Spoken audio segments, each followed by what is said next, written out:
So welcome to Tech Rabbitry, Pennington Place. I just wanted to go over real quick what we do for flies. If you have a rabbitry, if you have any critters at all, you're going to have flies. Flies are just a given. So I'll show you some of the things that we've tried, what's worked and what hasn't worked. See this little strip up here? It's a clear strip. It's fly tape. And you stick it on your window. You stick it anywhere you want to control flies. Well, look. There's not one fly on that strip. I've got this on a rafter in part of the rabbitry, and all we have are little tiny gnats and a few odds and end bugs, but no flies. So the self-adhesive fly strip pieces that you put on your windows, you put anywhere you want for fly control, they don't work. They do not attract the flies. I'm sorry, it's kind of a waste of money for us. Another thing that I've tried is the large, that continuously roll out fly papers. Yeah, we have a lot of flies on there, but not like you would think we'd have. Because it is a rabbitry, you get a lot of flies. So, not super impressed with that fly paper. It comes, it's like 10 bucks. It comes, you just keep rolling it out. As you get a bunch of flies, you fold it up on itself and it'll stick to itself, and you pull down another foot or two. Not impressed. It does work, but not like it should. Okay, this is just a regular old fly strip. Works. Loaded with flies. I don't know what they put on it. I don't know what draws them in, but these work so much better, and these are the cheap ones. You get a box of 10 for a few bucks. These are much better than the big one for $10. And this is the other thing we've tried.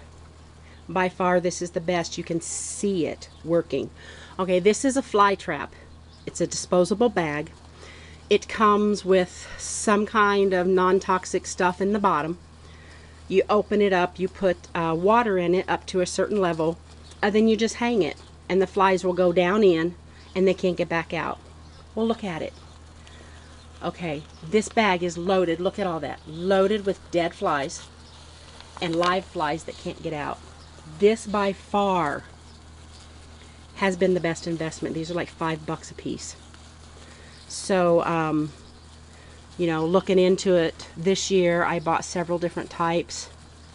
This will probably be what I go with. Now, it does smell, and you dispose of these when it said, the instructions said you dispose of these when there's no longer any liquid in them.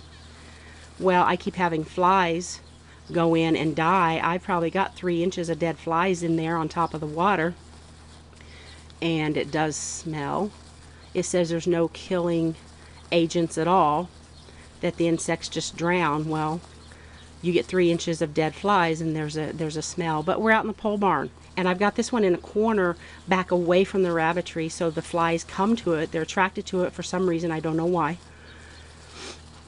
And they get in there, they get tired, and they end up dying. Well, and I think there's so many flies in there now that they're just stuck in there, and they buzz around trying to get out till they die. Anyway, this was my best bet. Next year I will definitely do more of these and probably none of the others. I may still use the strips because they are effective for like hanging, you know, high up in the rafters, out of the way where the chickens and nobody can get to them. But this right here, my best bet. Please leave me comments on what's worked for you. Michael did make me a little homemade fly catcher thing. He took a pop bottle, cut it in half, and put the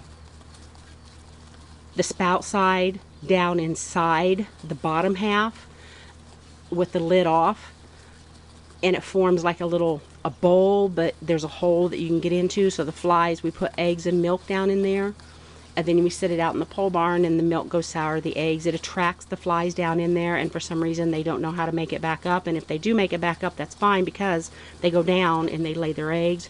And so before you know it, in a week or so, that milk and that egg is all rotten and there's maggots galore, but they can't get out. So they can't get out, which means they're not going to survive. So that works good too, but they get knocked over, the chickens fly up somewhere and they knock them out. It's just a mess. So, you know, they get knocked over, they don't come apart, but still, it's kind of, I don't like messing with them. but it does work. So maybe if we can find a way to maybe string them and hang them somewhere, that would be better. Something like these. That way it's more cost effective. I don't know. But if you have any ideas, any suggestions that I can do to help with the flies, because even though these are working, I have 2 of them, we have over 100 rabbits. We still have, in the main rabbitry, we don't have many flies because that's where the chickens are and the chickens keep them down. Out here where we have the small rabbitry area, see, we have the pole barn. Michael puts his bikes in here. We have the pole barn, and then back there we've walled it in, and we have, you know, the brooder house, and we have rabbits. Right out here is where we get a lot of flies. They tend to go to these bags, and that's a good thing. Maybe I just need more bags. I don't know. Anyway, any suggestions would be great. I'd be willing to listen because definitely we don't have a huge problem with flies because of these things, but the more flies I can get rid of, the better. Anyway, you have a great day. Don't forget to share, like, subscribe, comment. We'll see you later. God bless.